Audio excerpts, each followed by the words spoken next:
Well, it looks like we accidentally failed to go horizontal. I really despise the YouTube uh, live stream app. I really do. I despise it.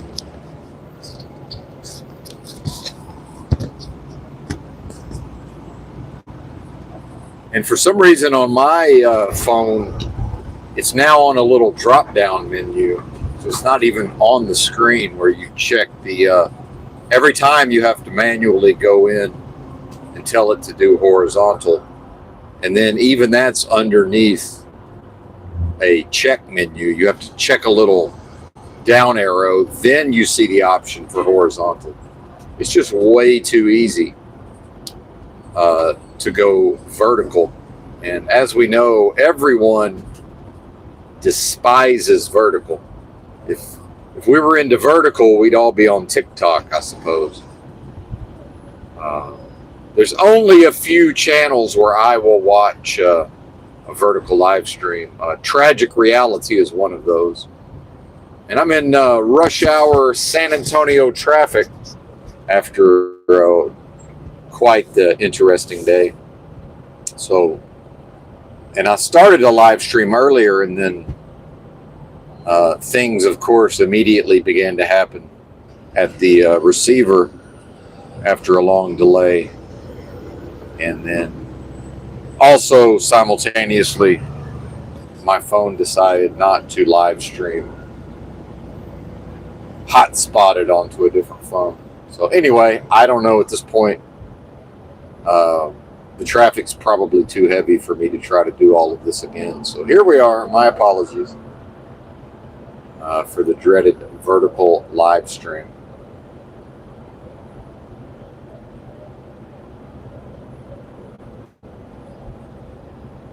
I know we all hate it.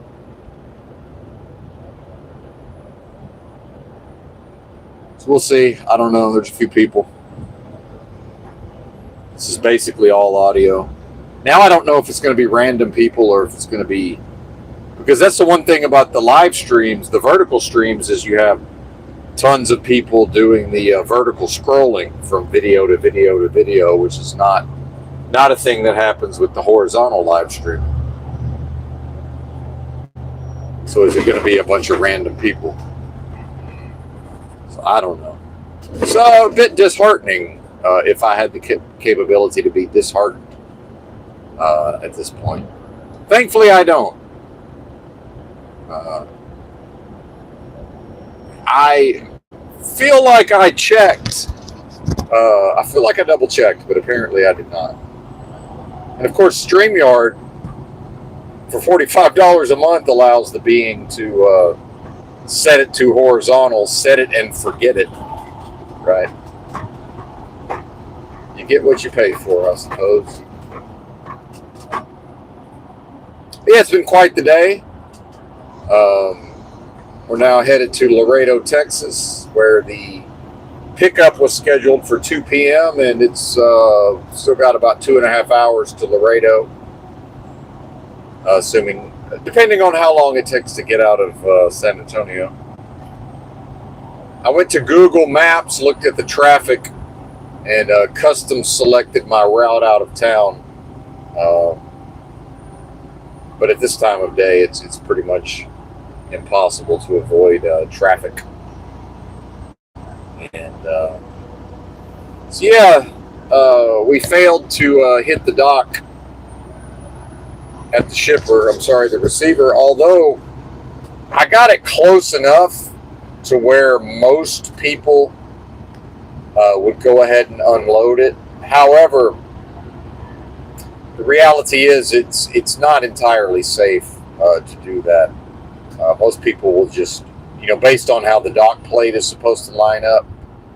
And I really am one of these folks that prefers to do things safely, certainly. So, I wasn't angry with them or anything, but a little surprised. Although I will say, the further south we get in Texas, there's brown people that are not a fan of Benton here. And Laredo is like 98% Hispanic. Definitely dealt with a little bit of prejudice there, but a lot of fine folks as well. Not a big fan of San Antonio, I must say, generally speaking. Not a fan.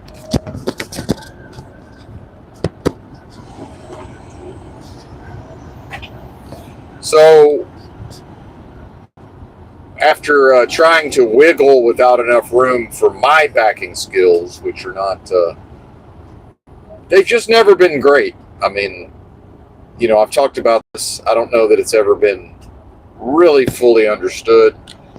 And then in the world of trucking, I think people think, well, if he's saying he's not good at it, well, that means he's running into things. Absolutely not. However long it takes is however long it takes. And then if I have to get out and look 50 times, that's completely fine with me. The way my brain works, I detected very early on, is just simply unlike other people's brains. And I learned all of this to get to the level I'm at now, which is proficient. Through trial and error and more or less intuitively, and I won't say by practice, but, it took a long time to become proficient.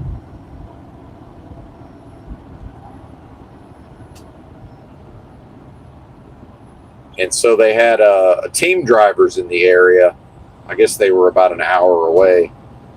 And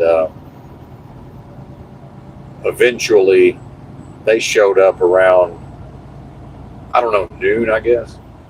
The appointment was 8 a.m. I was here at like 7:30, or there rather. And I spent over an hour just wiggling back and forth, doing the wiggle. And there's just simply not enough forward space for somebody like me to. I'm basically just guessing every single time.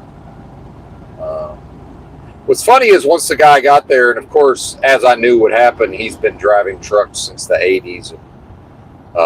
This is what we run into, is that everybody that delivers there in a full-size truck is either in a day cab, which is a much shorter wheelbase truck, and sometimes they come with a 45-foot trailer sometimes, or it's some owner operator, or in this case, company drivers. Well, I guess they could be owner operators. I think they're company drivers, married couple team.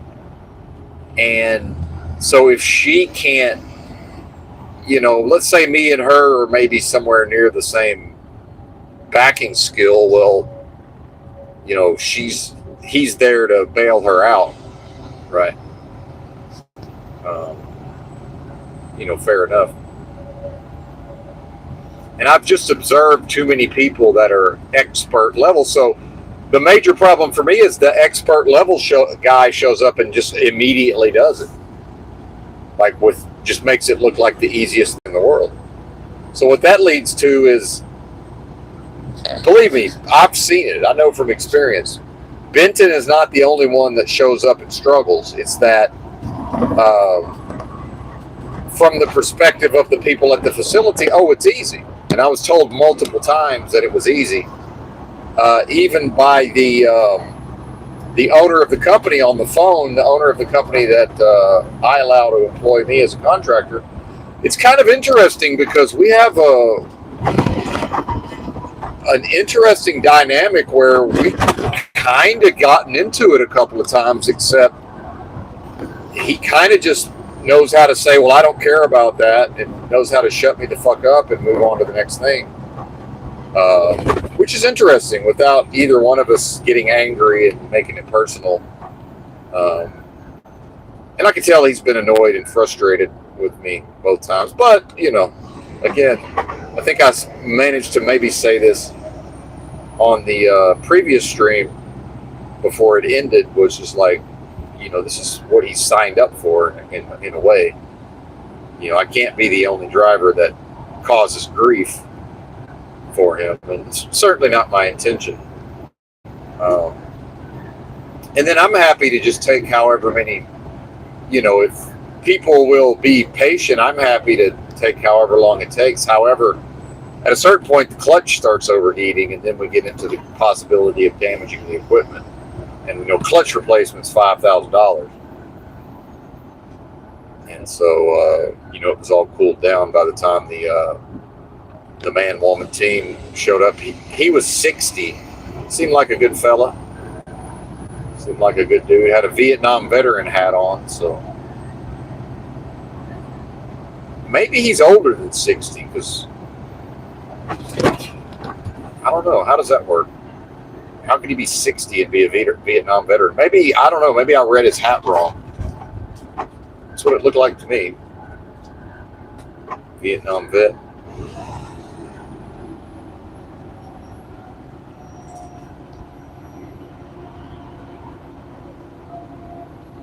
Because if he's 60, he would have been born in like 65. And Vietnam was over by 74.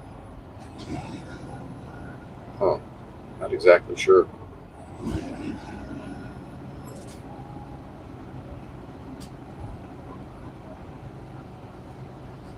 And so, what I titled the stream, I think, will it even tell me on here? Do I need to look on my other phone? Maybe I do.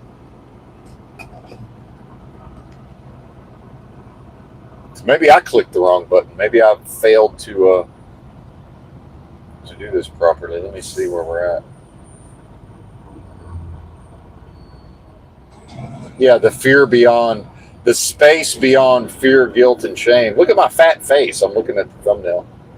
Goodness, man, my face is blowed the fuck up over like the last month. I just kind of got used to that thin face. But, it's interesting going through this whole process of what for many people would be quite shameful and embarrassing. And, I was mostly nonplussed. I did get a little cranky with the dispatch at a certain point, but I think that's our dynamic at times. So he's learning to roll with it. I'm doing my best to not be so rough on him. And of course, I've mastered the art at a certain point of not really getting into it with the customer at their site, because there's really just there's no future in that. Although the guy who ended up eventually unloading the truck got a little snippy with me. And I can just tell, man, like when I first get there, I detect the spiritual attack. I expect it.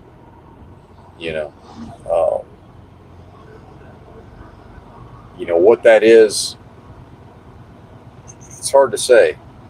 But, this guy seemed to understand, the guy who showed up and bailed me out, or really bailed the company out. I'd rather just have the weekend off, truthfully, but the freight's got to get off the trailer at some point. Certainly.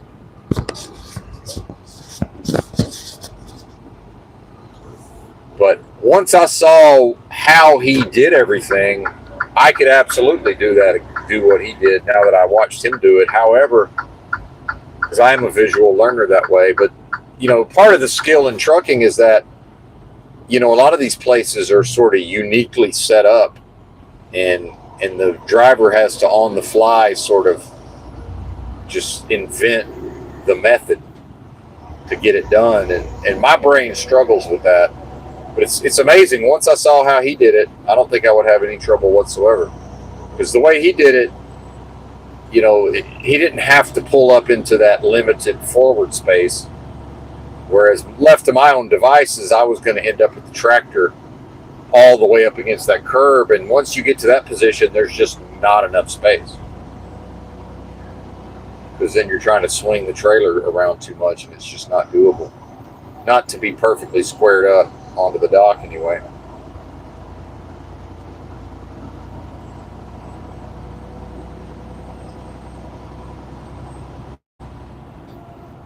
And then, of course, in a proper culture, a proper country, a proper system of business, there would be ways to attract a high enough level of driver who can drive day in and day out you know, not get any violations, not cause any accidents, do really good at avoiding accidents. I'm talking about myself, and also have high level backing skills and pass a background check, you know.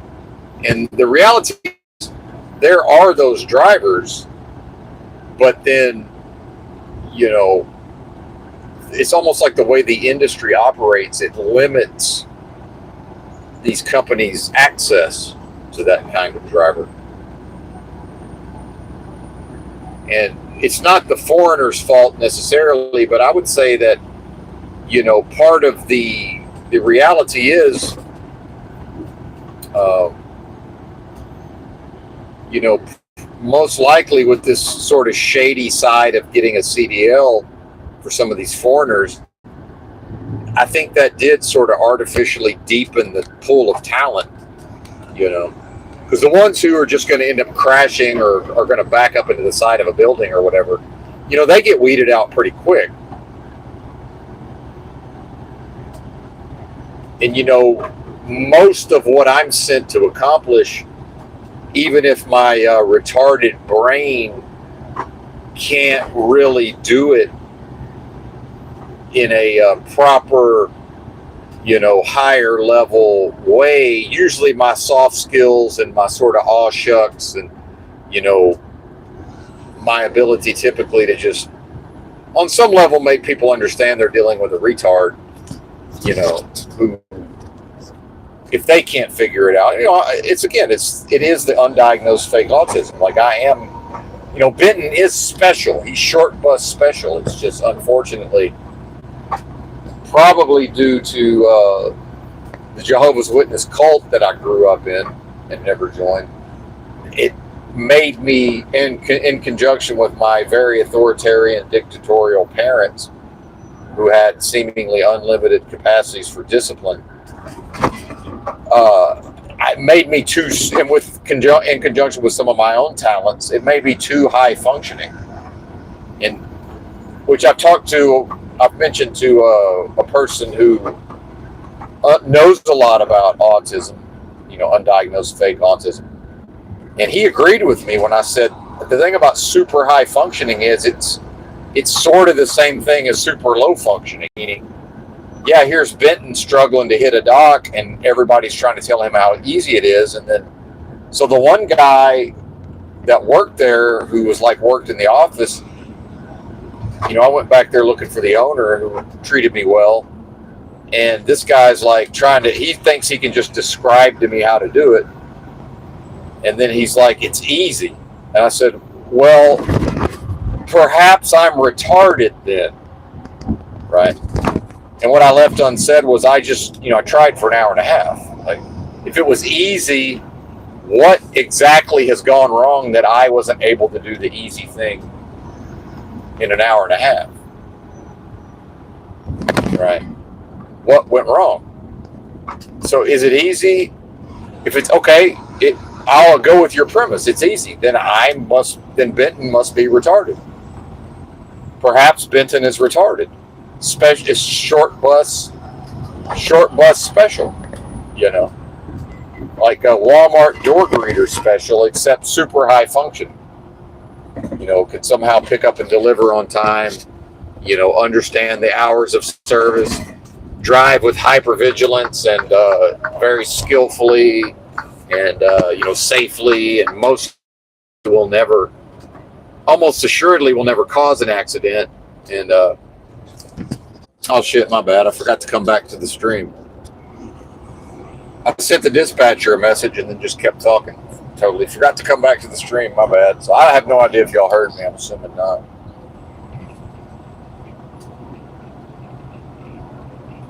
I assume not.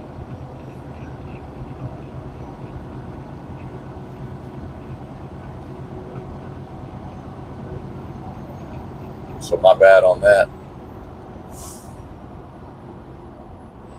So despite what Google Maps claimed on the traffic, which was a whole lot of green, it's what I suspected would happen has happened.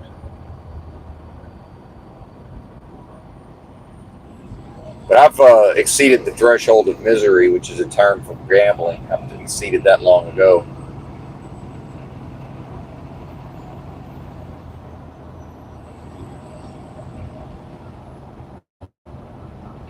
Benton City Road. What? Says the sign.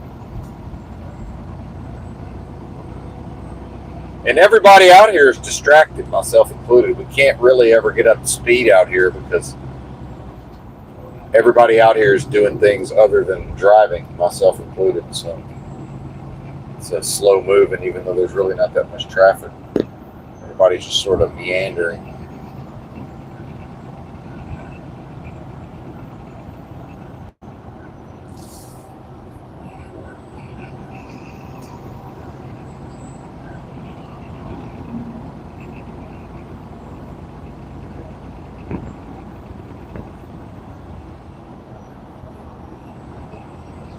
So I do want to get back to the topic at hand, which was, the space beyond fear, guilt, and shame. Because what I'm finding is that, in interacting with people, when I failed, and especially as a man, this would be viewed as, unmanly and just, an abject failure, and I experienced zero embarrassment, zero fear, guilt, or shame, right? Because ultimately, I'm the one there with the truck.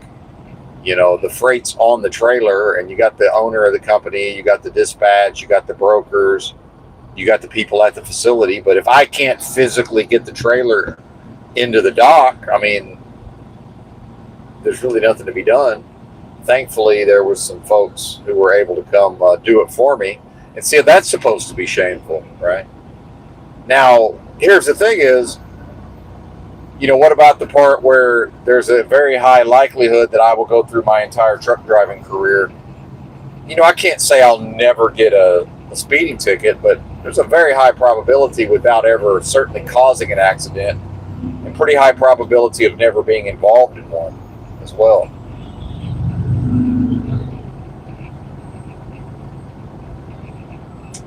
My instructor in truck driving school, he did like 3 million miles with nothing. He said just, no tickets, no wrecks, no anything.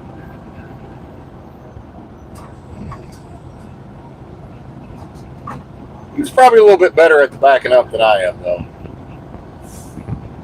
I expect. But yeah, again, you got a super high functioning, undiagnosed fake autistic person, short bus special, a Walmart door greeter special person. But, people who don't understand what that is and don't know what to look for, they'll never, it's just impossible to convince them that, hey, this is how my brain works and nobody can do anything about it.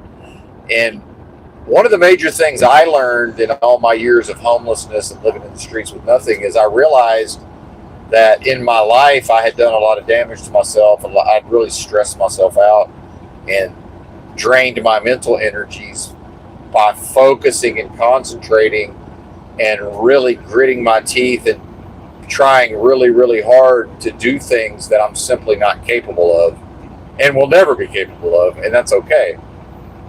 And so back to when the guy at the facility, probably a salesman, when he wants to stand on the dock and just describe to me verbally how to do it, of course, I've learned by now, I just won't even entertain that. I just completely ignored him until he said, it's easy. And I said, well, perhaps I'm retarded then. And he agreed. He said, yeah, perhaps. I said, yeah, could be. I said, it's within the realm of possibility as I walked out the door. Because, if he's asserting that I just spent over an hour attempting to do a thing that he's telling me is easy, well, assuming it is easy, sir, then Benton must be retarded. There's really, what other alternative is there? Like, what else could it be? But Benton seems like he can't possibly be short bus special. And I would say this is one of the major, in some ways it's been a good thing, but in some ways it's been a bad thing. What was done to me at the hands of my parents. And I'm not even saying this as a victim. I don't have a victim mentality around this, but it is what it is. What I mean is as it always is, of course, but what I'm getting at is I believe that it seems to me that the Jehovah's Witness and the way I was raised in specific context, it really weaponized and activated this super high functioning. And especially as a young person, I think nowadays people would be able to spot it pretty early. The neurodivergence, if that is indeed what it is. It's just really growing up in Southeast Arkansas in a time warp, in the swamps, born on the bayou, going to public school with a bunch of people who just simply lacked talent and book smarts. And culturally, we're more or less averse to sitting in a desk and learning all day, right? Whereas I was reading and feeding my head with knowledge regardless of the curriculum of the school, even outside of that context. I was going to do that anyway, no matter what the school had to say about it.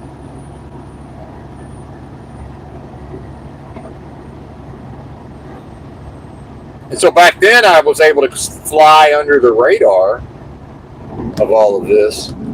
And, I would say, and again, we didn't know what autism was. There was one kid who I believe probably was autistic, and we knew he had a diagnosis, and probably we heard it called autism.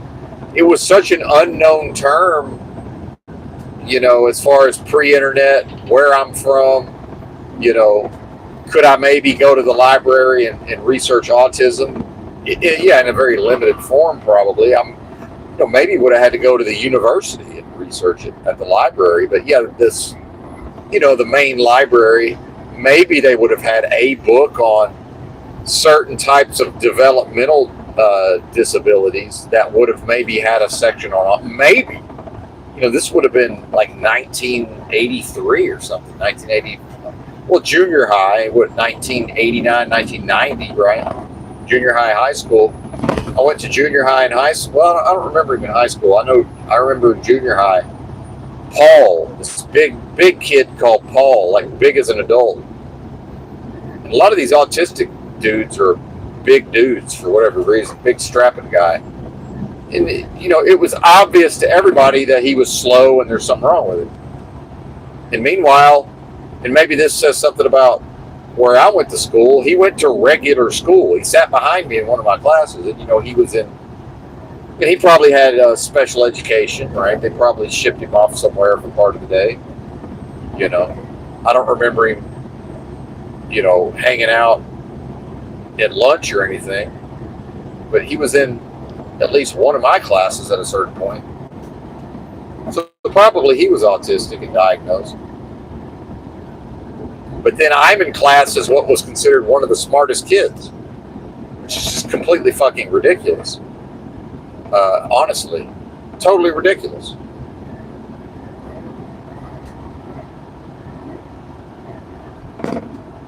I don't know if I'm sure y'all have heard me say this. They put me in, this is, I hit the perfect age where they really tried to stress this gifted and talented education. They put me in gifted and talented, and a week later put me back with the regular kids. And what I remember thinking was, thank God. I remember thinking this is where I belong, and was not at all embarrassed or ashamed. It was like, my thing was kind of like, I don't know why they put me in gifted and talented in the first place. I was confused by the whole thing. I remember they gave me an IQ test, and I scored like 93. And I remember thinking, like, yeah, I never thought I had a high IQ. And now I remember them being confused. Now, because I'm a really good test taker, I was a little surprised just because I'm generally speaking good at taking tests. But that's, and I was on poor nutrition and probably didn't really give a fuck. I was on lack of motivation and poor nutrition, but, pretty decent chance I actually do have an upper 90s IQ, a double-digit IQ. Like, that could be fairly close to my actual IQ.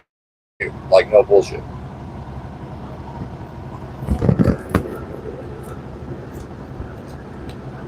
I think 85 is the top end of retarded. Pretty sure. So, they gave me an IQ test. Now, how stringent of one it was, I don't know. I think the teacher graded it, so maybe it was like a practice test. So I took an actual proper IQ test, who knows? I'm guessing around 98 or so would be my IQ. And then there's really no way, and I'll just straight up tell people, like, hey, my brain doesn't work that way. I understand it's easy for everybody else. My dispatch is like, I'm gonna contact the broker, and I said, man, all they're gonna say is everybody else does it. And I said, which is fine, except that has nothing to do with whether or not I'm able to do this. I mean, it's the same thing as having a retard at school and putting him in class and telling him it's easy. Well, nobody told Paul, the autistic person behind, nobody told him it was easy. They facilitated, they worked with him, right? I had a kid in my neighborhood that was one of my friends, bowing green, because he had a speech impediment, and his mom sat down with him after school every day, and they spent a couple of hours doing his homework. Now, she didn't do it for him, but she came as close to doing it for him as possible. She was a smart lady and understood that, well, he's going to have to pass the fucking test, so, he'll learn enough of this in the class, and then, she taught him some of it as well. Meanwhile, what did Benton do? Read the chapter in 5 minutes before class started, understood the material immediately, and made hundreds on all the tests and quizzes because school was fucking easy. But it was easy because my brain just naturally does something that makes it easy. It's the same reason I was able to score in the 99th percentile on the ASVAB. My brain is really fucking good at multiple choice tests. I don't know why. I think I could probably pass a multiple choice test on just about anything, whether I knew the material or not. Like, I remember being in school and I felt like I had some level of understanding of the psychology of the people that designed the fucking test. Like, I would could more or less immediately eliminate a couple of the answers just right away. I'm like, well, okay, this is the one they're kind of tricking you and wanting you to think it might be this one, so it's obviously not that one. And then, pretty quickly you can kick out two of them, and then, okay, now what can I figure out based on these other two to just sort of give myself the best chance for doing it. So to then go into truck driving and backing these rigs up, and even if I do it properly and proficiently, I still can't do it where it's going to look like how other people do it. And I'll give credit to this guy who came and saved the day. Me and him got to talking about it, and this made, and Leo will pretty quickly mention his recent birthday. So he mentioned something about, his birthday was in August. And I said, what day? He said the 9th. And I'm like, oh, I'm the 12th. And, this is a person, he has no problem when I'm telling him about my defective brain. He has no problem taking me at my word. And so after he backed it in, I said, now that I saw how you did it, I'm pretty sure I can do it fairly easily. And he said, yeah, but it won't look the same. I said, exactly. And when I start backing up, even if I know what I'm doing and even if I'm going to do it pretty quickly, it still freaks everybody out because I look like I don't know what the fuck I'm doing. But my version of not knowing what I'm doing is accidentally crashing into something, which has never happened because I'm very careful. And at a certain point, the owner had me on the phone. The owner of the company had me on the truck driving company. Well, this is some poor driving we're witnessing out here. Had me on the phone, and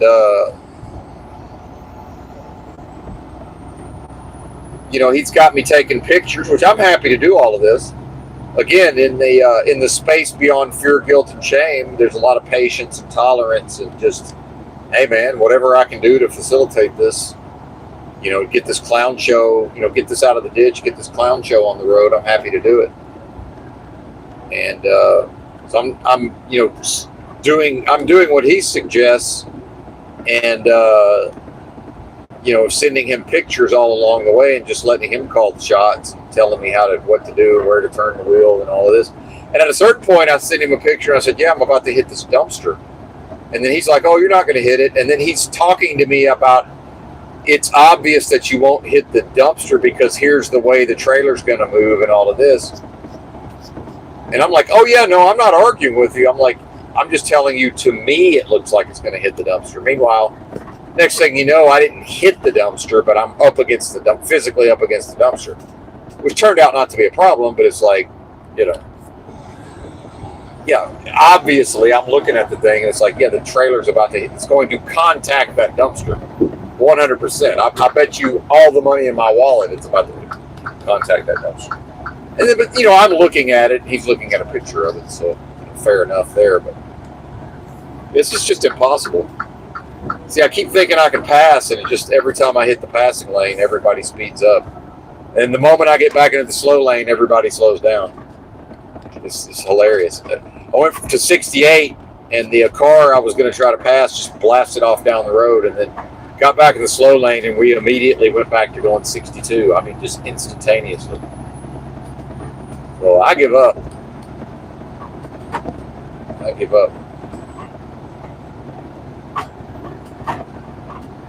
Because that's how that works. And I would argue in a proper society, which of course there's never been, and there's no possibility of a proper society, but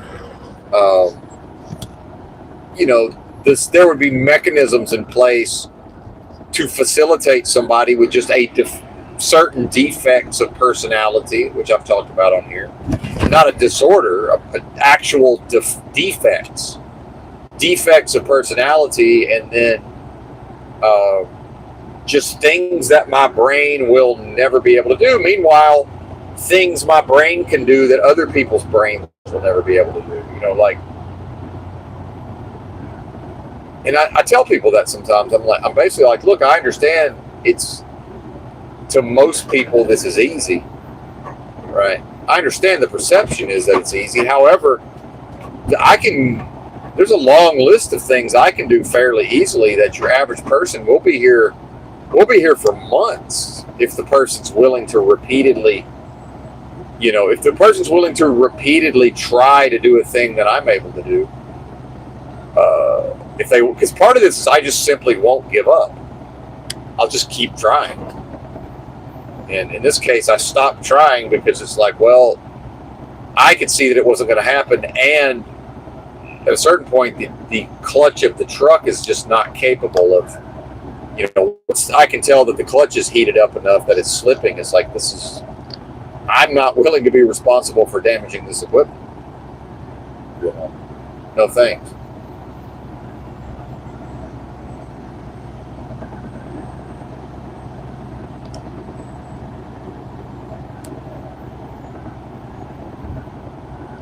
Not interested.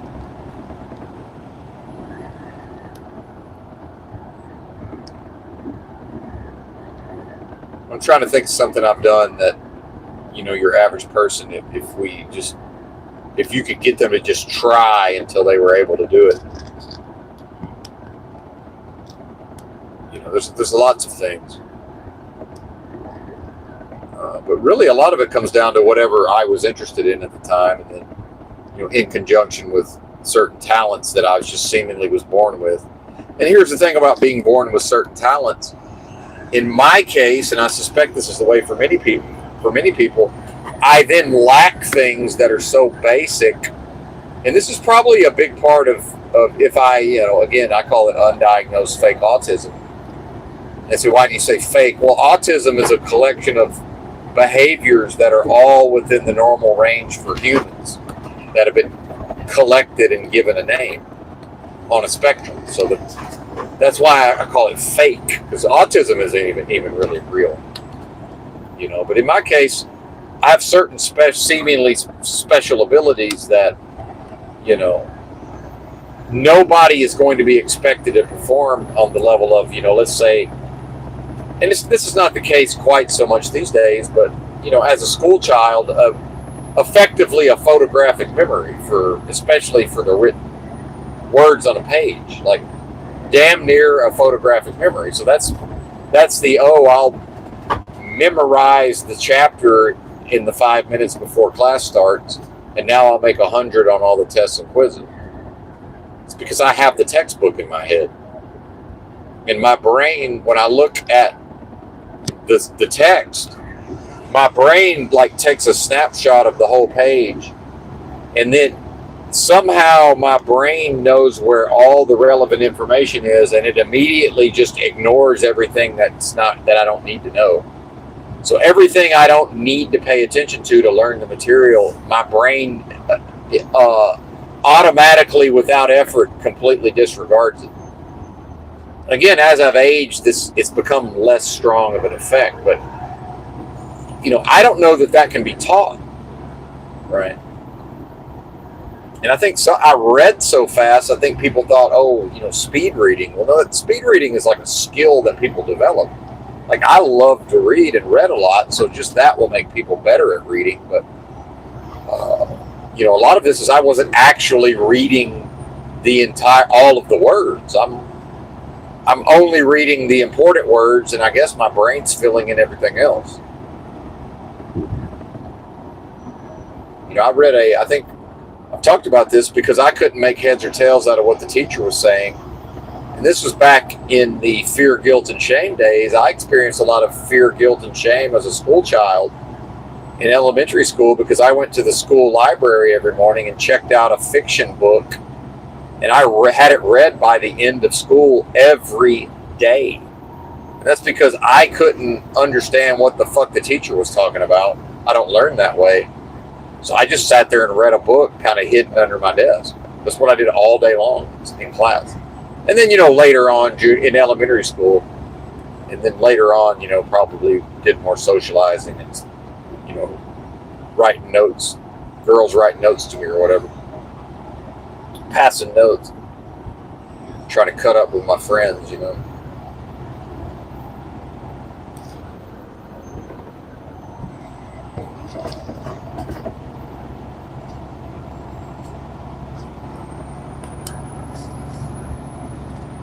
If I can get around this fella in front of us. Maybe. And really, it's just not to brag. It's just what this is to say is all of that comes naturally and effortlessly comes with the downside of my defective brain. Makes it extremely difficult to back up a big rig a lot of the time. And my own persistence and refusal to give up in the beginning is the only way I was even able to hang around in the industry this long. So I don't know that we run into many drivers at my experience level that are just straight up retarded in backing, but who also have hypervigilance and will just get out and look 50 times and won't damage anything, won't tear anything up. And, you know, I've got the company owner reminding me when he's trying to coach me through these maneuvers to make sure not to tear up the fairings on the truck. And, you know, I went through that with my first company, and I think most drivers go through that, is how to do U-turns without jackknifing too much. And once you get into these really small shippers and receivers, you know, for somebody like me, I'm going to end up having to do a jackknife at some point and just push the fucking trailer with the fairings, you know, very close to the trailer, and the fairings will contact that trailer beyond 90 degrees. And well, I learned, because I was embarrassed back then with Snyder when I tore up the fairing on one side, and then they replaced it, but they replaced it with just like one that didn't match and all of this. you know, and just that horrible sound of breaking the fucking thing off in the first place. I learned to make sure and not do that again. And then I've been put in trucks where the previous driver damaged it. And then I remember at Balkan, I pulled in one day and the owner pointed at it and was like, "What's that?" I said, "Man, that was like that when I got this truck." I said, "I don't do that." I said, "I did that with my first company and I've never done it again." And part of that is understanding, if you have a sliding fifth wheel, understanding that fifth wheel could be slid up into a position where there's really not enough room between the truck and the trailer to even do a U-turn in the first place. So where I'm at, where my fifth wheel's at on this truck is it's set for like fuel efficiency, but to still be able to do a U-turn if the driver knows what they're doing. Meaning, once I start the U-turn, I got to be able to eyeball it, and if I don't have enough space to maneuver the tractor, I got to back out of it. Right? I got to be able to abort. That's the only way to not tear these fuckers up. Meanwhile, you got people with this company who absolutely, even if they struggle with backing, they would have probably done it, the whole thing, within 30 minutes, because it took me about 15 minutes to even get into position for the wiggle.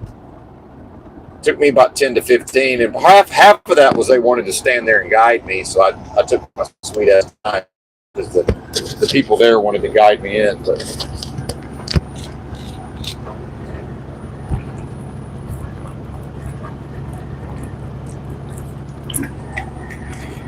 it's like, yo, guess who's not going to tear up the fairings? Yeah, I understand some of these drivers are going to be able to back that in, and I'm not. Although there are times when I just get lucky and like more or less miracle it in on the first try. That happens sometimes. I wasn't feeling lucky today.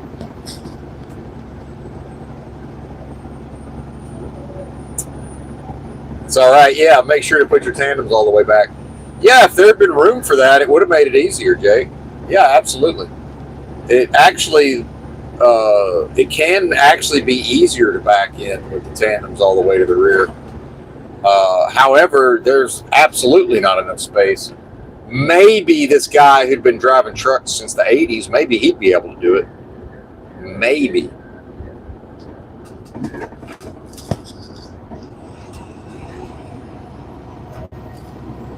Yes, it's a fucking nightmare, man. And it was an interesting experience, though, from the perspective of the way the people around me were reacting to me. And then I don't know that they consciously understood that, I'm certain they all expected me to react based on fear, guilt, and shame and embarrassment, and mocking and ridiculing myself, basically. Like I told the one guy, perhaps I'm retarded, and he's like, yeah, maybe so. And I said, hey, it's within the realm of possibility. I mean, it's certainly possible that I'm retarded, that Benton's retarded anyway. What I am certainly isn't, but certainly made to look foolish. And then it took these guys way too fucking long to unload this trailer, but I knew what they were up against. I'm not mad at them. The whole time I got the company trying to tell me to go in there and explain to them that I got an important pickup to go to, and if we miss this pickup, then it'll be a weekend of lost revenue to the truck. And it's like, well, number one, and I don't tell the company this, but it's like, number one, we got a language barrier. Number two, me and this guy did not get off on the right foot. I believe we've made peace at a certain point, and even if he understands what the fuck I'm saying, why would he care? And meanwhile, I'm only going to be viewed as the person who made this take way longer than it was supposed to. And they had some kind of company function where they had had set up and had a catered party out front that I even got invited to at a certain point, but of course stayed with the truck. A catered fucking party out front, and with music and catering and all of this. And at a certain point, I was parked in their parking area waiting for the driver to come save the day. And, the owner of that company, the receiver, he's coming saying, "Hey, we're going to need you to move because I got people coming. We're having an event here today, and we're going to need that parking." I was like, "Oh, I'm happy to move, but actually they're sending another driver. He's supposed to be here any minute. And when he gets here, we'll be out of your way in pretty quick." And he seemed like a decent fella. And he was foreign, but, doesn't matter to me where he's from. Definitely English was not his first language, but he spoke perfect English. Probably highly educated, I'm assuming. That's the vibe I got. Highly educated.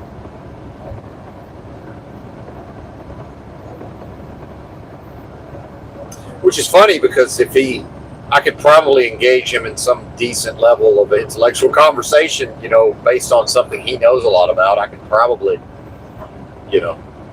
follow along and throw my 2 cents in here and there.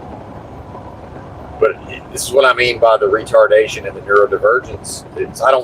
I probably don't come across that way, especially when we all just saw this retarded display in my country accent, even though I'm not from the country. That doesn't help. So it's a bizarre experience, man. And it's air quotes so-called life. Mikey likes it. The breakfast cereal. I call it a protracted experience of death. That's what I know this experience to be. This so-called life. My so-called life. That's what I know it to be.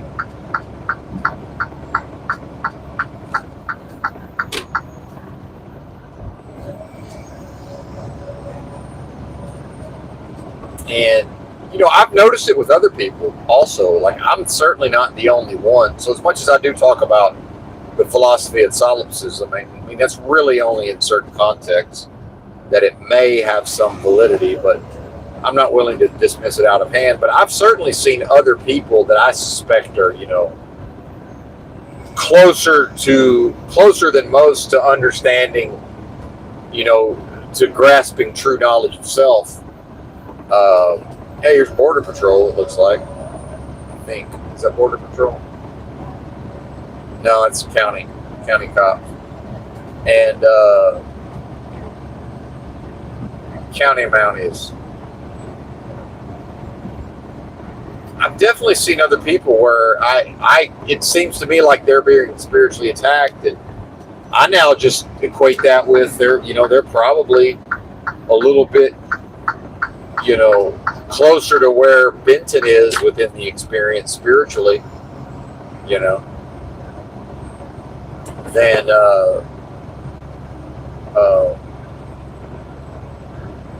your NPC normies who tend to help facilitate the mockery and the ridicule to induce the fear, guilt, and the shame. So when the being, unlocking the achievement of true knowledge of self, when the being now exists mostly, although not perfectly 100% of the time, but mostly outside of fear, guilt, and shame, that's a new territory. And how many humans are artificially inducing that state through psych meds and anti-anxieties, and it's more or less normal for just otherwise well-adjusted adults to be on Klonopin or whatever. I'm not that familiar with the popular anxiety medications, but that seems to be fairly common for even stereotypically so-called conservative men from the South. Maybe like a 35-year-old to be on an anti-anxiety medication. It's like, what is that?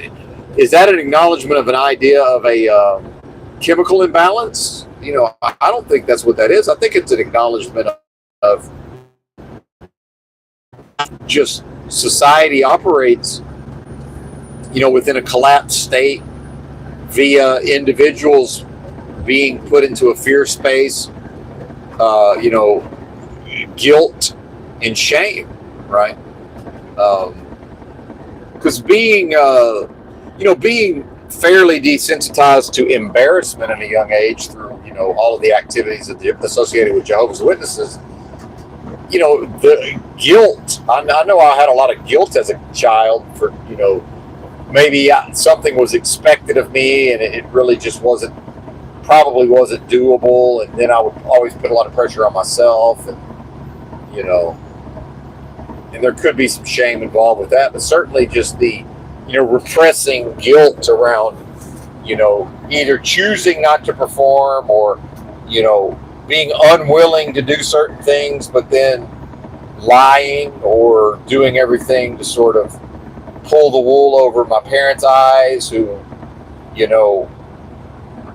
were gullible to an extent. Certainly anybody that would choose to join a mind control cult called the Jehovah's Witnesses, I think some level of gullibility would need to be involved and obliviousness. And then, even if they had an intuition, it was probably just let me get away with, because I got away with a lot of stuff, man, my whole childhood. I mean, a lot of things. And that's, a lot of, that provides a lot of opportunity for guilt, to experience guilt. And then the fears around getting caught. I was tracing my mother's signature in elementary school. If I got in trouble at school, it was, the teacher sends you home with a note, you got to get your parents to sign it. Well, I figured out pretty quick that I could find my mom's signature on something and trace it. And then, probably the teacher could tell, but then didn't want to deal with it. It was close enough, right? And she's, in her mind, maybe it's like, well, she's not a handwriting expert in the first place. And who knows, maybe Mrs. Benton drinks or whatever in the evening. Maybe her hand ain't always that steady. I don't fucking know what they thought.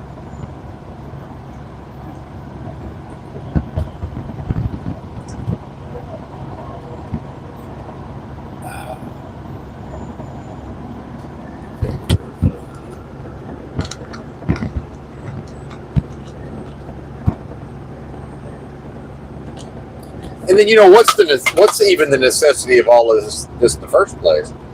Because when I see this facility and the way it's laid out with a dock for a proper 53-foot trailer, and I'm looking at it, it's like, why are we doing this to ourselves? I just don't understand. So I don't know when they built this thing, but this was a fairly modern facility. It's whoever developed it. And why does the idea of central planning or, a strong government or whatever, but like, on some level, why is there not a minimum amount of space, especially if we're going to, this idea that there's long haul truck driving and, there's these regulations and, let's not forget, this is still a relatively new phenomenon. Trucking in the modern, nationwide CDL, and then, things being, with some differences state by state, things more or less being standardized instead of each state sort of having its own weight restrictions and length restrictions and axle weight restrictions. This length from the kingpin is still a thing, but, from like, that's the whole thing, but it depends on it. There's large areas of the country where it doesn't even really matter. Meanwhile, Arkansas, you can just set the tandems all the way to the rear and just drive around. Nobody gives a fuck. Like, Arkansas don't care. But then in some states, like, you can't, that's not legal because of the length of it makes the entire rig longer. Oklahoma don't give a fuck. I don't think Texas gives a fuck. Arkansas don't give a fuck. Probably Kansas don't give a fuck.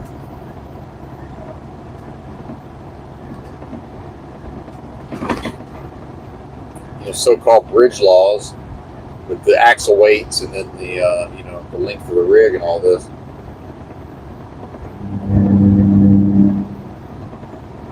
It's funny because they all, it's funny once I finally got unloaded it's like they all wanted to come out there and like, we want to watch this bozo try to get out of here. And it's like, dude, I drive great. I drive great going forward. It's like, it's no fucking problem.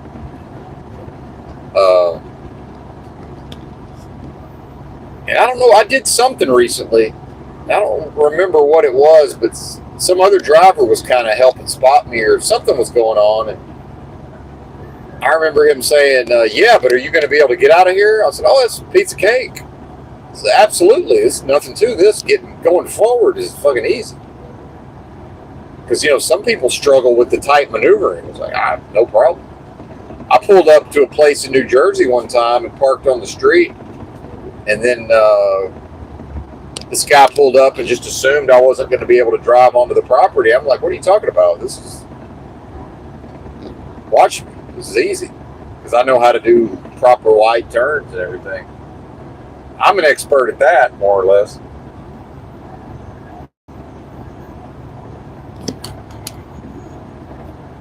And again, if somebody else ends up running over a fence, and I've seen people run fences over with their trailers going forward. I've seen people put their tandems in the ditch, their trailer tandems in a ditch going forward. I've seen all kind of crazy shit with my own eyes. It's like, yeah, I've never done any of that, and I'm never going to.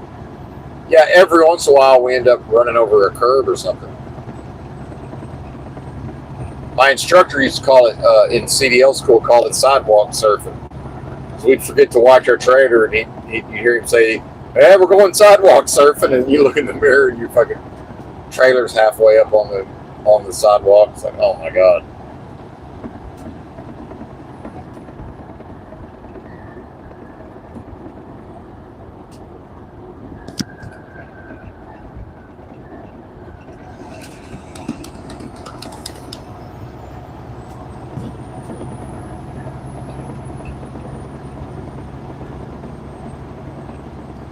But yeah, back to this, reading up on some of these companies, like there's this Bar None, BARRNUNN, which I guess maybe two people's last names. I don't know what it is, but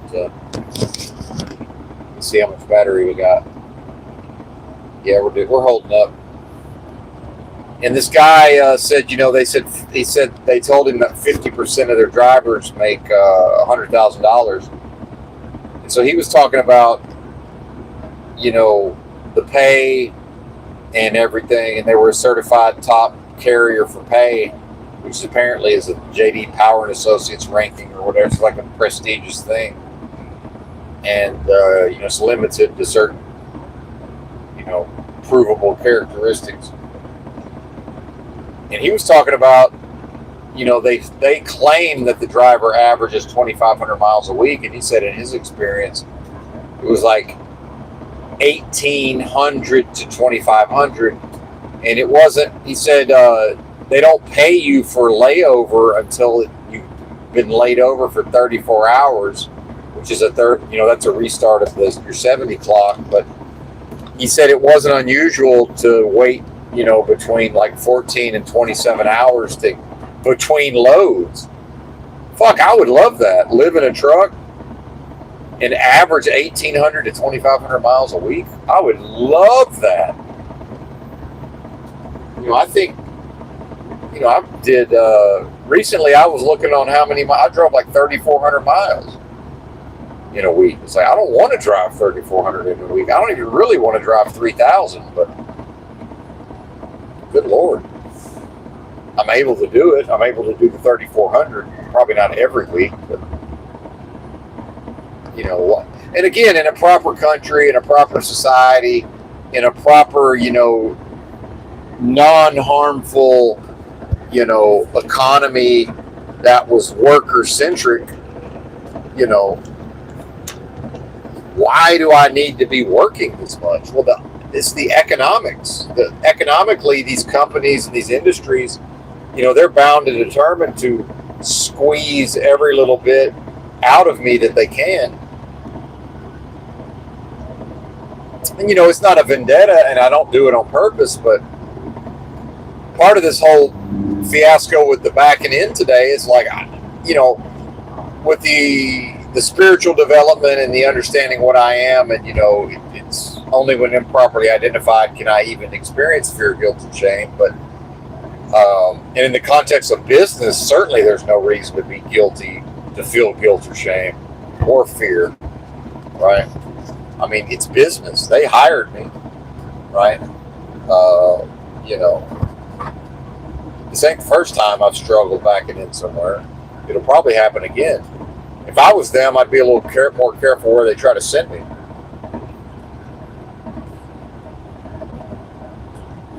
But then you get into, pretty quickly, it's like Orwell's Animal Farm in a way. It's like, this idea, and really it's showing the plight or the condition of the workers under capitalism. But, the industry doesn't want to send the message to drivers that they have some power in, like, hey, this is a bitch.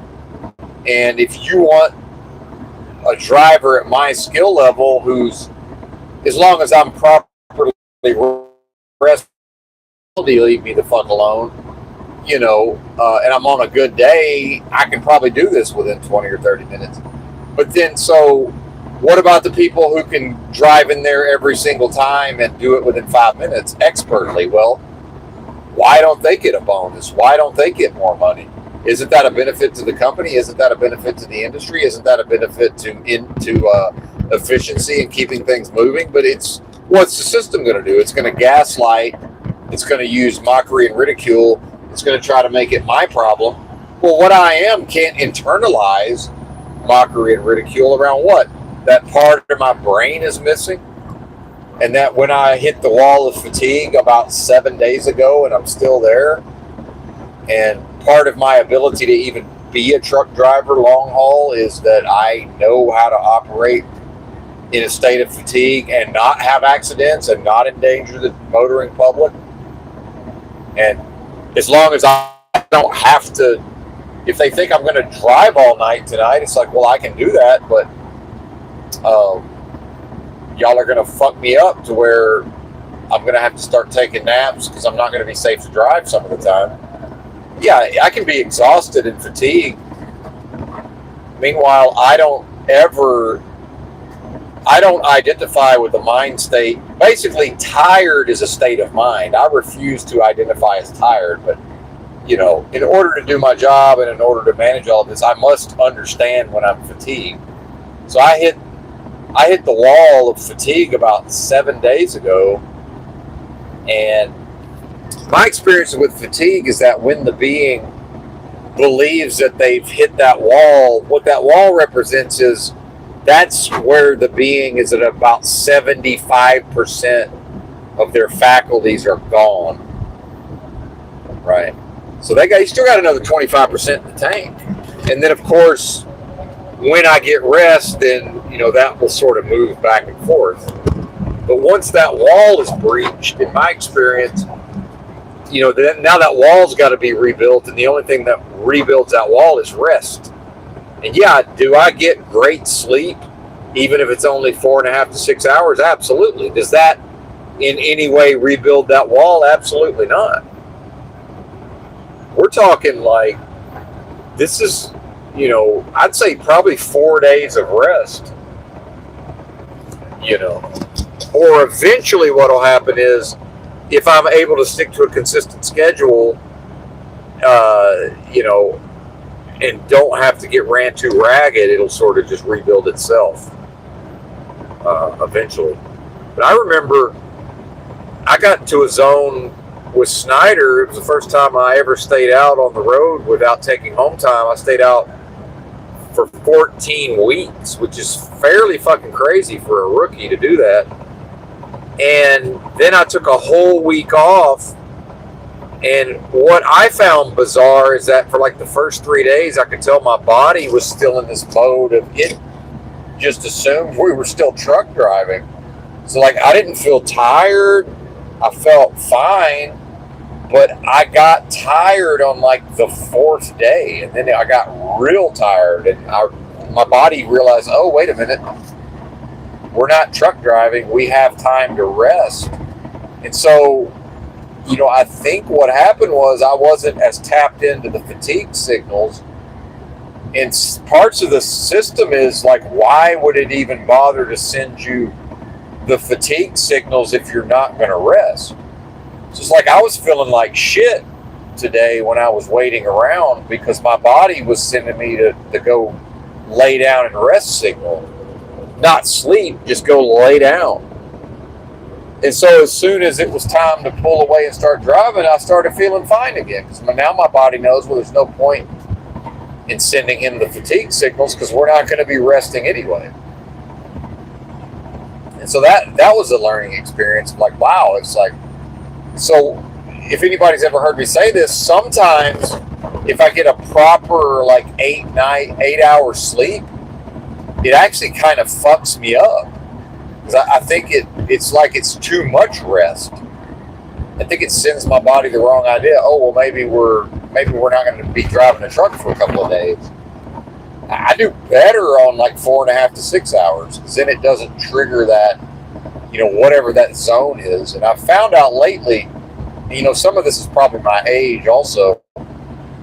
I'll wake up, man, and I'll be completely alert, but I'll just lay there. And, I'll kind of doze off, but I won't fully go back to sleep. I'll just lay there for like an hour. It's not time to get up.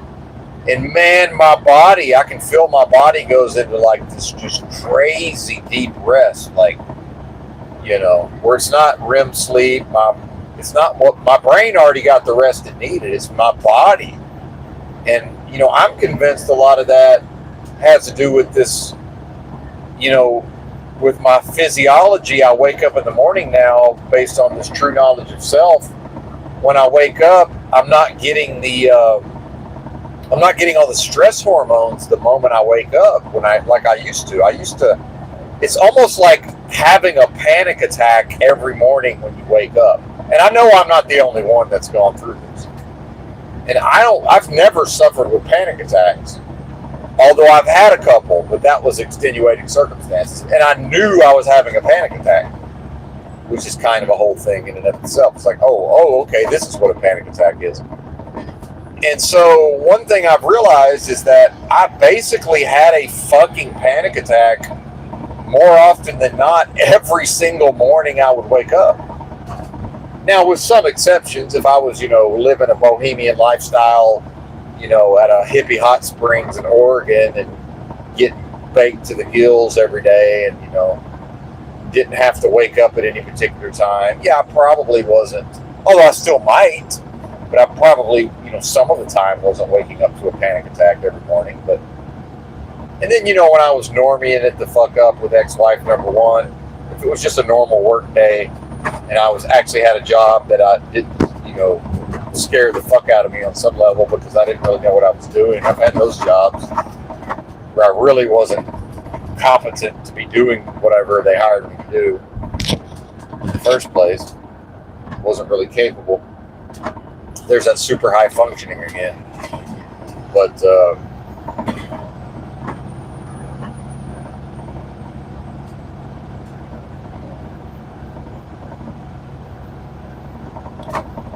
kind of lost my train of thought, but we'll come back. Oh, and I get manic when I don't sleep. And waking up to a panic attack.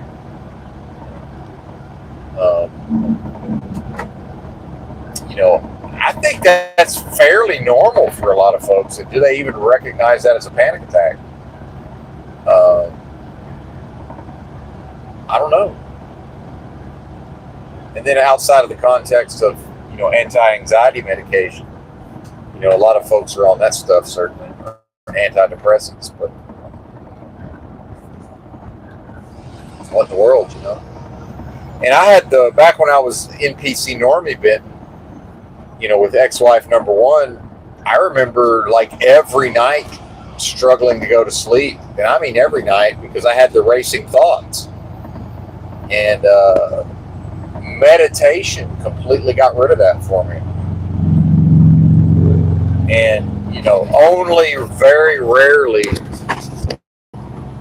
prior to the unlocking of the achievement of true knowledge of self, only rarely would I even have the racing thoughts before bed. And I would just lay there going, oh, that's the racing thoughts. And so I would know not to pay them any particular attention. Just sort of, again, meditatively observe them and don't pay them much attention. And the way I figured out these panic attacks is I would wake, and what I figured out is it's physiological. It's not mental, it's physiological.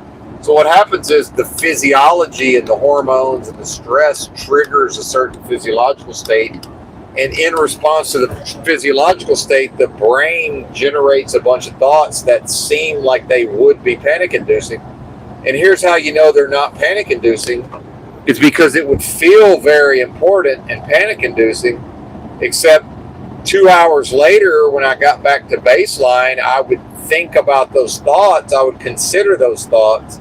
And I would think to myself, well, that was really not a big deal at all. And that's how I figured out that it's, in fact, the physiology is tied up in so the brain will go ahead and generate thoughts consistent with the physiology. And this is where you get into, the gut flora, the gut biome, you get into diet, hormones, detoxification, sleep, sleep schedule, sleep hygiene, just ability to get proper sleep, and truck driving is great in that regard, because I'm pretty sure every trucker pretty quickly adapts to their body just knows here's the time frame to get whatever you got to get, and the brain knows it has to be alert to drive the truck safely, and it just gets whatever it's got to get within the allotted amount of time. And there's no somebody pulled in next to me and made a bunch of racket or whatever and woke me up. That shit don't exist. Even if that happens, the brain still knows how to get the proper amount of sleep. It's part of the reason I can't go to sleep if I'm anticipating that I, wasn't able to park legally, and then now maybe they're going to knock on my truck and wake me the fuck up. I can't go to sleep under those circumstances, because my brain's not going to be able to get what it needs. It knows it. What's the point? I do need to take a look and see. I'm probably going to have to reserve some parking, which I don't mind. I'm glad they have paid parking, because depending on how long it takes them to load me,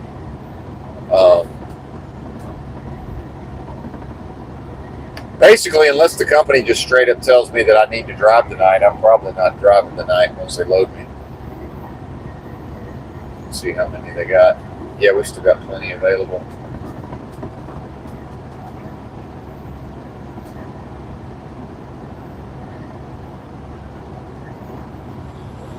And I know I'm belaboring some of these truck driving points, but what I find fascinating is it's within the context of, not stressed out, not nervous, not guilty, not experiencing guilt, not experiencing embarrassment or shame,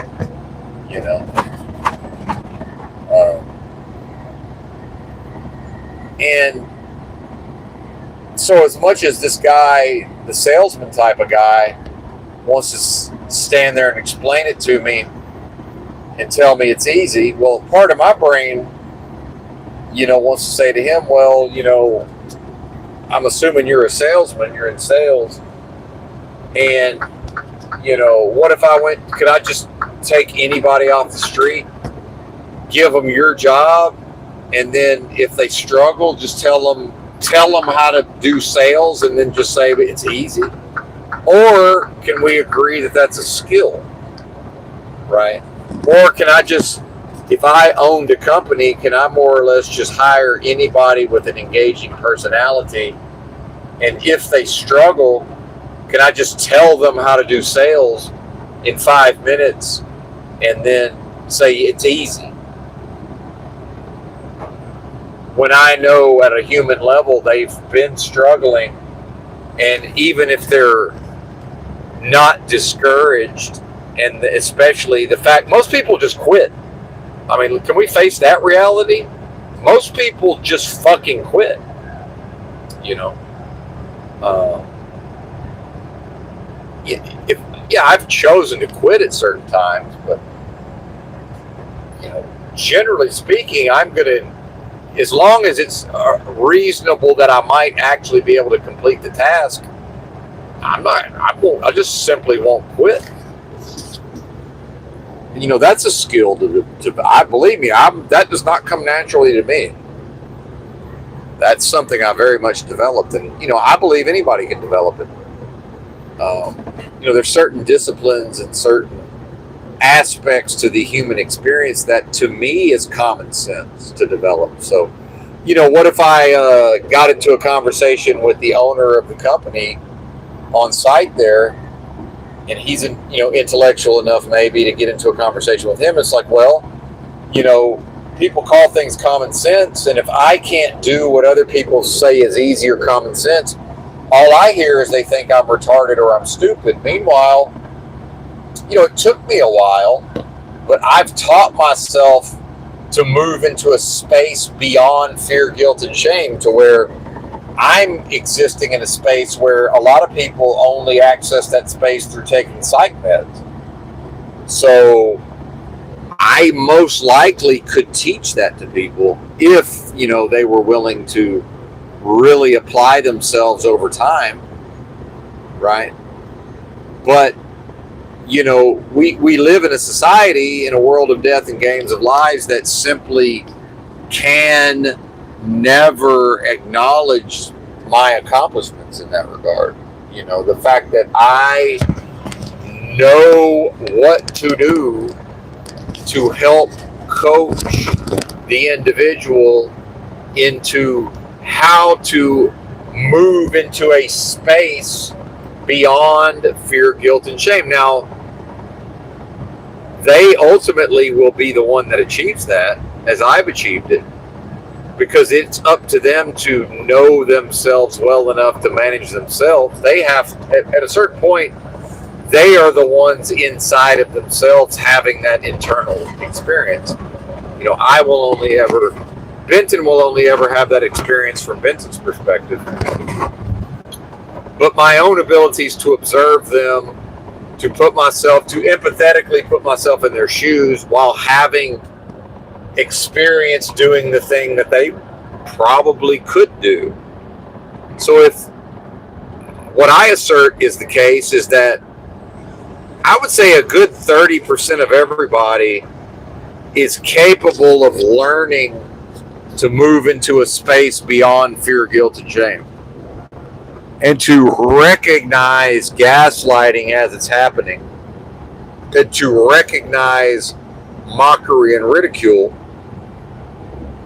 as they're happening. Now, what they would probably struggle with more than me is their experience of the embarrassment and just being mocked and ridiculed is so repellent that most people are not going to be able to force themselves to push through the discomfort of that. And I would assert that almost everybody, if they're willing to not give up, could teach themselves with experience to be comfortable, to learn how to desensitize themselves to being mocked and ridiculed, right? Which is in part the Christ story. Now, if Christ came with that ability out of the box, maybe, right? But Benton has more or less, even before the unlocking of the achievement of true knowledge of self, had already developed himself spiritually to a great degree of being able to continue on and persist through embarrassment by being mocked and ridiculed. Here's Border Patrol. I knew I'd see him. Yeah, we're probably already in their zone. Yeah, we're 67 miles from Laredo, so this is their territory.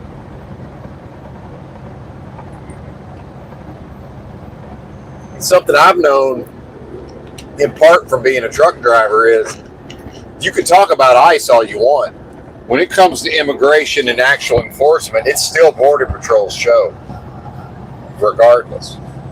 It's on the whole, it's Border Patrol's show, and you know, when people have an idea of it's a bunch of white guys who love Trump out here kicking people out of the country, there ain't that many white male Border Patrol. Yeah, there's some, but almost every Border Patrol I'm finna see is a Hispanic male, and I'm about to see a bunch of them. And I'm probably gonna end up going through a checkpoint. If not on my way in, certainly on the way out of Laredo.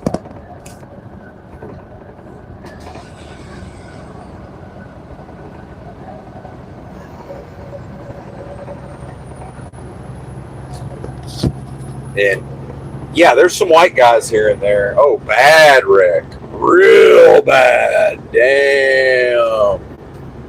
There's an overpass, and somebody crashed their, what looked to be some version of a Hellcat or whatever. It's hard to say exactly, but some Dodge product, most likely, at a very high rate of speed into one of these gigantic concrete pylons that holds up all of these overpasses, a lot of these overpasses in Texas, you know, where they, especially that's where they built up a section of road. It's not just like an overpass. They built up a section of road, you know, for several hundred yards, maybe a quarter of a mile or longer. And somebody crashed into one of those, and depending on, I couldn't tell if it was driver's side, it looked like passenger side hit it. And for somebody in that passenger seat, a pretty good chance they're not with us anymore. That was a bad one. Real bad. And it hasn't happened that long ago, based on the traffic ain't backed up very far yet. So somebody YOLO'd their Charger into the, and that's a particularly, those are some large ass solid concrete pylons. You know, whenever they unwrap the wreckage, there's not going to be damage. If any damage to that pylon is going to be minor, and probably mostly cosmetic. So basically like driving their car into a solid concrete wall at a high rate of speed. That's a shame. That is a shame. What do people say? Thoughts and prayers? I don't know, man. That might have been somebody trying to get up out of here. That might have been somebody who is so out of love with their spouse who figures that's a way to potentially get rid of them without having to go to prison, or if they do go to prison, to maybe only go for a, you know, manslaughter. And more and more society, and I'm sure it's always been a thing in society, but it definitely seems to be more sort of just on the surface. And I'm seeing a lot more people who are just, you know, shamelessly, you know, acknowledging either their own lies or the lies of the system, or, you know, just whatever that may be. It just kind of sort of an acknowledgement of you know, the game of lies, and just the normalization of dishonesty. And I don't mean performing dishonesty. I mean at the level of just verbally acknowledging it, like just more or less that's the expected, you know, status quo. It's like, yeah, of course things are you know, dishonest and lack integrity on some level. Of course they do. Situation normal, all fucked up.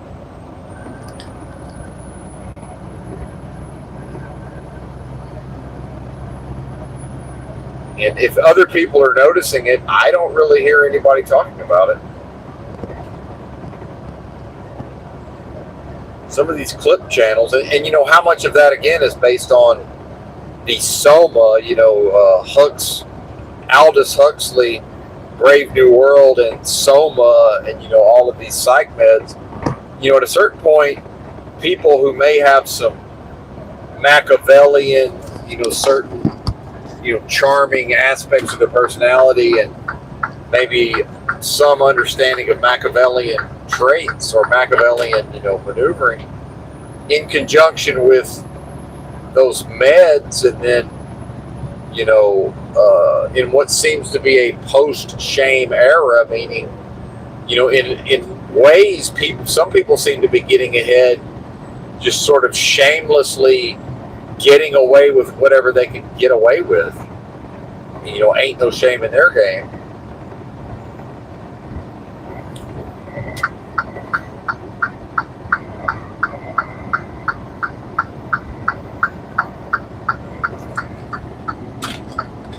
And I saw this one on this Clips channel, this guy, Jeff Dye, I guess, and a comedian. I don't know. I don't know who a lot of these people are anymore, but he went on Joe Rogan's podcast recently. And for those who may not know, Rogan at a certain point became like a kingmaker for all these comedians. And so to become a regular guest on Rogan's podcast, it more or less gave them a certain career and a certain income if they were willing to put in the work. Oh, pardon me. And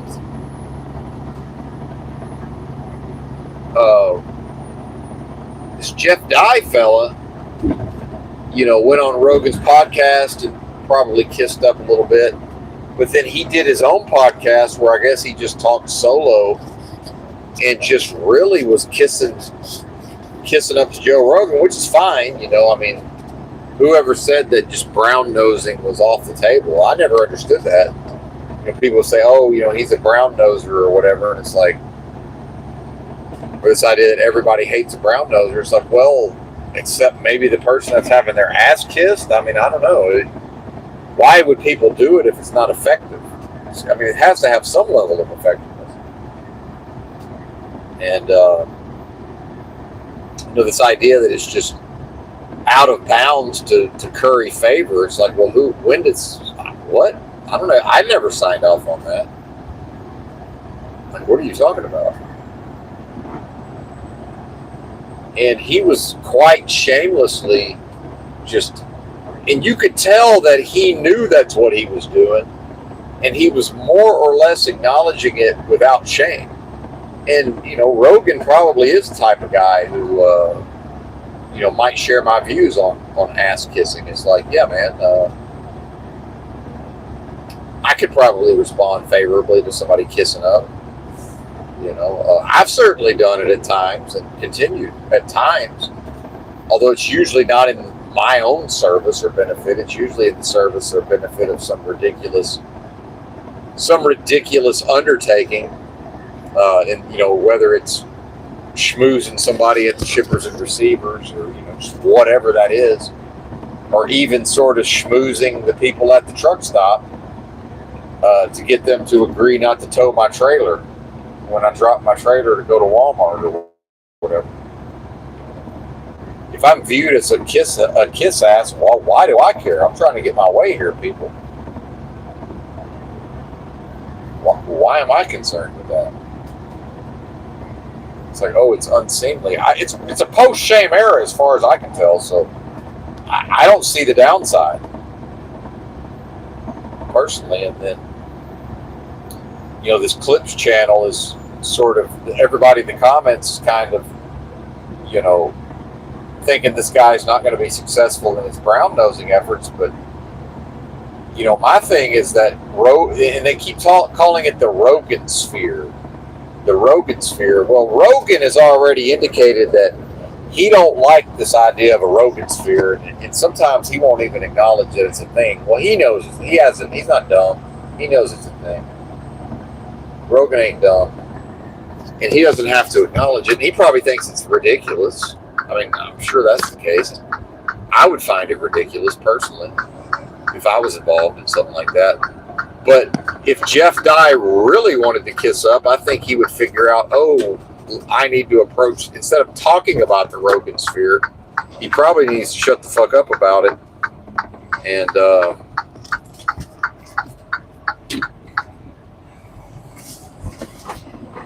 probably needs to shut the fuck up about it and follow Joe's lead and kiss ass, but don't refer to the Rogans. Just don't even mention it.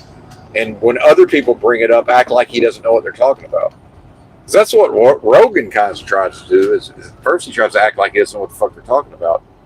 And if they keep on, he just mostly won't engage. From what I've seen. So that's what this guy ought to be doing. When other people bring it up, don't engage. But first, just try to pretend like you don't know what the fuck they're like. What? Huh?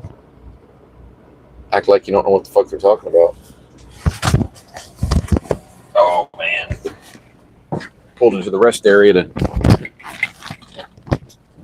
take care of business real quick. Bear with me if you would. My apologies. I'll probably mute the mic to not be totally rude to anybody.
All right, I'll be right back.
Oh yeah. Oh yeah. Oh man. Yeah, man. Kidneys are doing good. Based on observing what I just poured out.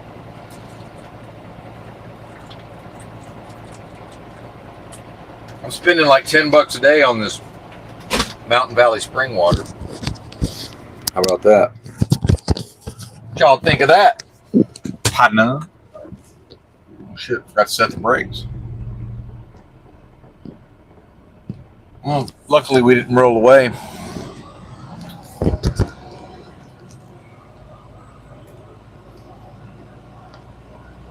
It's funny, we're talking to the trucking company owner, trying to walk me through some of these backing maneuvers on the phone.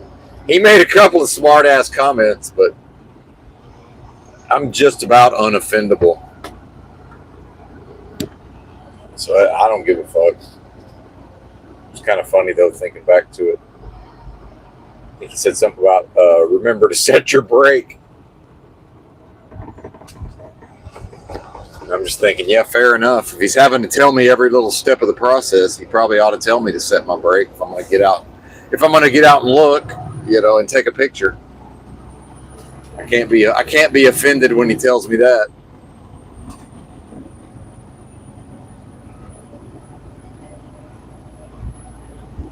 But by the time and it took them forever to unload the trailer. It's just real awkward, man. It's just like these random parts for overhead doors.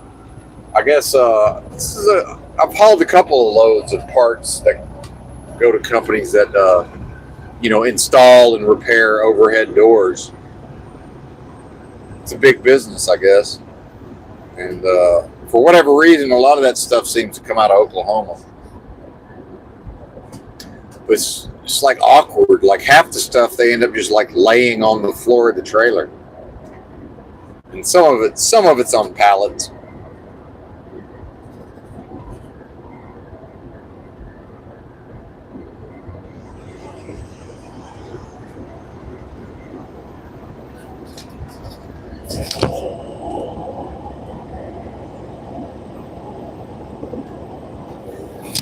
I don't know what the company's going to think. By the time I get loaded, man, I'm going to have to go to sleep. Maybe I'll go to that rest area if I get out early enough.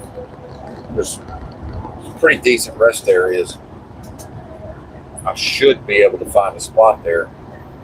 Should. Let's see. Although, there's not really any truck stops. If I get to the rest area and there's no parking, I'm kind of screwed.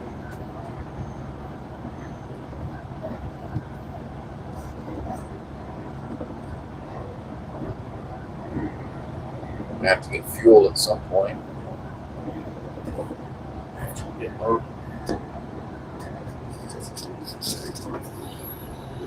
Man.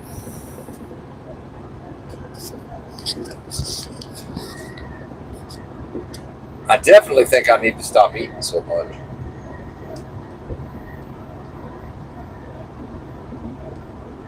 My pants, they're not getting any tighter, but I noticed my t-shirts are getting tighter, but not around the gut. It's the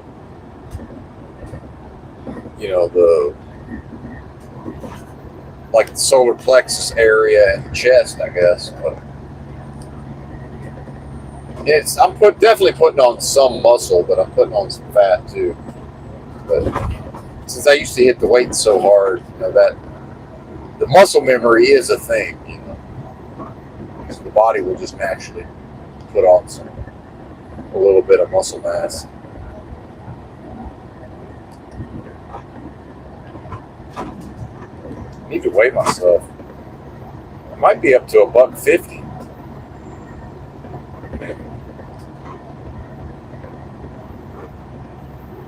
Perhaps.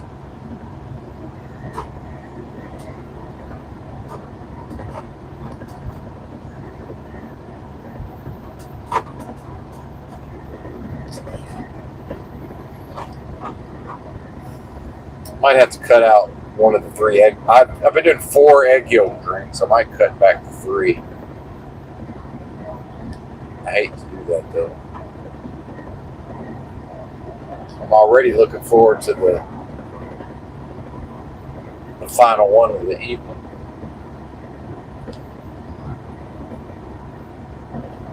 With my dandelion root and leaf tea. With peppermint, that's a banger.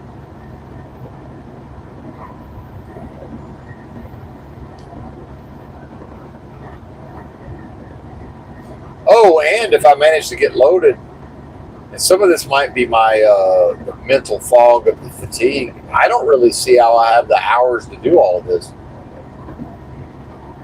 Because I've got 13 hours left on my 70 right now, and then I don't get any recap hours until not tonight, but tomorrow night, and then I only get like 6.5 hours. So it's like, I don't think it's possible for me to make this delivery when they're scheduled. They're telling me to deliver on the 24th by 1 p.m. in Virginia, so that's losing an hour to the time change. And I don't think that's physically possible if I'm doing a 34-hour restart. So I don't know what we're doing.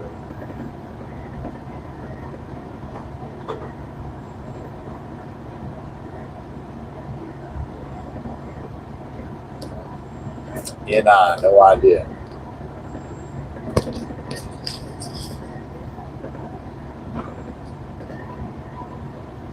Well, I guess we're just rambling.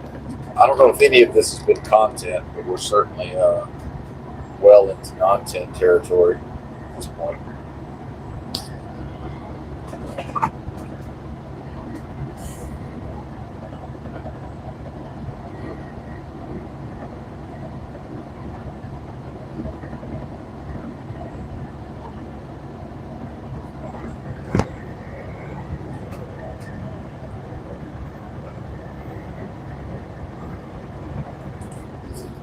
And I do like the retard angle of, you know, just being told and gaslit and just, oh, it's easy, and people want to just try to tell me how to do it. You know, nobody told my classmate Paul, can't remember his last name. You know, since he was clearly you know, on the spectrum, although we didn't know what that was back then, but, you know, low functioning. And I think he was probably in and out of school. You know, his parents must have been real insistent on him doing as much regular schooling as possible. I don't think he went full time year in and year out. They must have had him somewhere else a lot of the time also. But, you know, nobody would ever try to tell him, you know, oh, it's easy, it's common sense. Because I think we would have realized, we would have been telling him, we would have been calling him stupid. It's the same thing as saying we think you're stupid. So why is it, I'm confused. Why is it okay to say, I don't tell people it's easy and it's common sense. I don't ever say that about anything. You know, there's a lot of things that, and in fact, on some of the recent streams, I've been started referring to certain things common sense, just sort of to make the point that, you know, it's obviously there's no such thing, but, you know, so since certain things are obvious and kind of easy for me to figure out, you know, I could go around and try to gaslight everybody and say, oh, it's common sense, it's common sense. Well, no, it's not, because that's not a thing. Tell me you think I'm stupid without telling me you think I'm stupid. And then, of course, you know, what the workforce is going through now with, you know, and I'm not into this, you know, oh, the worst holiday season ever or whatever, but, you know, I think I was talking about this the other day. I haven't seen anything having to do with Thanksgiving. I mean, nothing. I've seen no signage anywhere. Not that there's not Thanksgiving music or whatever, but I mean, I haven't seen a single happy Thanksgiving anywhere. You know, nothing. When I go in the stores, I don't notice anything having to do with Thanksgiving. You know, are the turkeys on sale? I mean, you can always buy a turkey, right? You know, has there been are they stacking them deep at the grocery stores with the turkeys? Or is that like a special item at this point? Because I would think the grocery stores, and, you know, Millennials team brought this up, you know, wouldn't the stores be worried about people stealing the turkeys? And I'm sure that's always a concern to some extent, but, you know.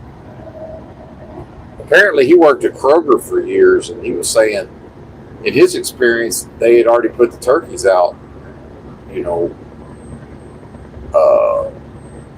as of like a week ago or whatever, maybe earlier. He says he hasn't He hasn't seen it. What do y'all think? Turkeys? Any turkeys? You know, the not the normal turkeys, but just whatever the Thanksgiving shipments of turkeys are. Thanksgiving and Christmas.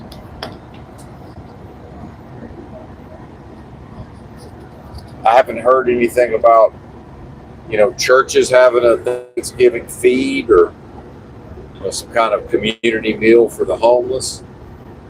Nothing. Nothing whatsoever. It's almost at this point, it's sort of like Thanksgiving doesn't even exist. Is everybody going to skip Thanksgiving and go straight to Christmas? You know, is that a possibility?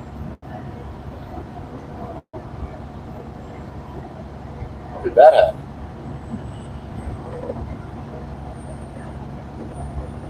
What's up, DWS? My apologies, I missed you earlier. I couldn't see your name. It was not a snub, I promise you.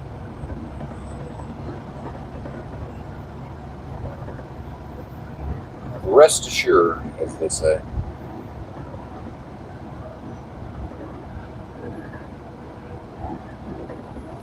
Rest assured.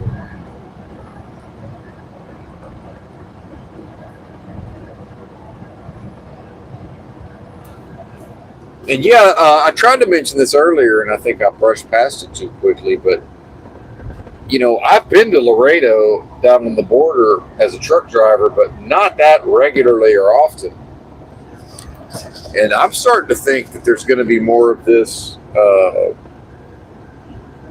for somebody like me, probably, again, because of the, you know, these companies have probably figured out they can't quite get away with as much as they used to. So I know that because of NAFTA and, you know, Ross Perot's giant sucking sound, and I'm not an expert in this, but my understanding is you can have trucking companies haul freight from Mexico or Canada, and they can deliver in the U.S., but what they're not supposed to do is then pick up a load and then return it and then deliver it within the U.S.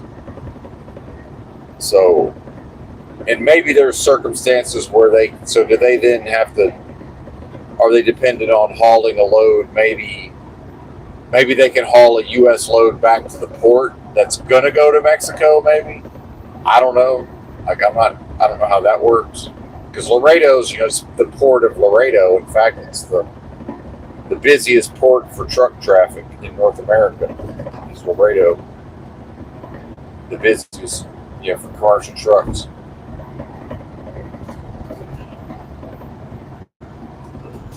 And I know for a fact that was good. There was a lot of those companies, they're not supposed to, but they would come in from Mexico, make their delivery, and then haul a certain amount of loads within the U.S. before returning to Mexico. And,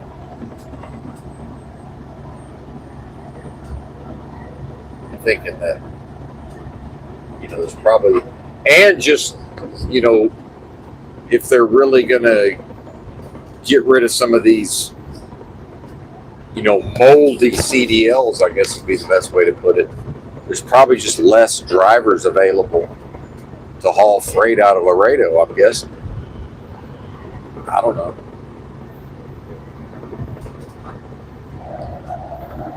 It's basically just like a wide open road from Laredo to San Antonio, or I guess you can go to Austin, I think. Or would you have to go to San Antonio first? I don't know. I'd have to look at the map. You can get there from Austin directly. You can go to Corpus Christi.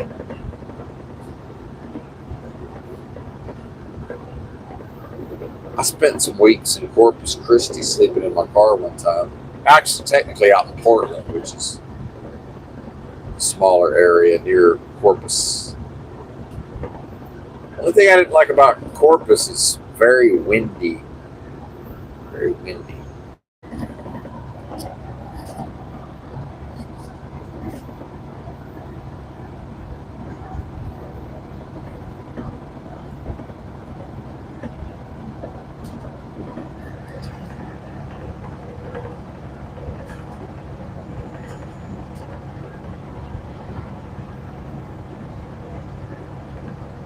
man.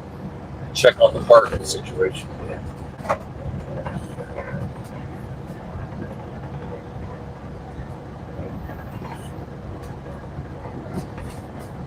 Yep, still got enough. Let's see where we're at on the battery. Yeah, I'm getting low on the battery, plus I'm just yapping at this point. So I'm out. Thanks for listening. Bye.